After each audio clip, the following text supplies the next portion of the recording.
Hello everyone and welcome to another edition of the 2-Minute Drill with Kirk. I'm here with you guys today with another great question that I get all the time, which is where do I get my leads from to write new business? So this is a very common question. I think most of you guys typically ask this type question anytime you visit with other agents. And for me personally, one of the things that I did early on in my career was I focused on internet leads, which I'm sure most of you guys do.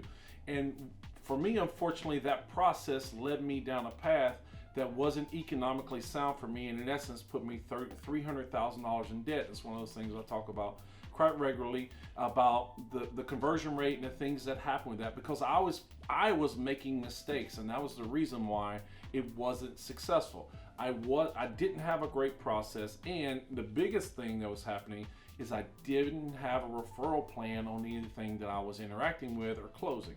So for me, from that point forward was when we created the SWAT program or the 3 pillars of success, I call them. And these 3 pillars of success were based on me not being dependent anymore on lead sources, but being self-generating and trying to create my own opportunities. And through this process, I only need one thing to be successful, just one thing, is for somebody to say hello on the other end of the phone. So with that in mind and focusing on having somebody just say hello on the end of the phone, and having pillar number 1, which is auto CPR or the yellow brick road of the auto conversation, to just say hello and understanding how to deal with that is really how I get through that process. So in order to make that successful, things like Colex dates, aged internet leads, people that you've quoted in the past, anything that I can do to get a telephone number and for somebody to say hello, and we're off to the races to be successful.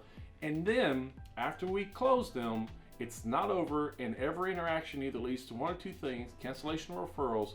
So it's about extracting referrals from every interaction that we can to make the process easier and easier, because those referrals close at a much higher rate and are much easier to deal with, and creates a better book of business for you and a better business for you. So thanks for being a part of another 2-Minute Drill, and we'll see you next time.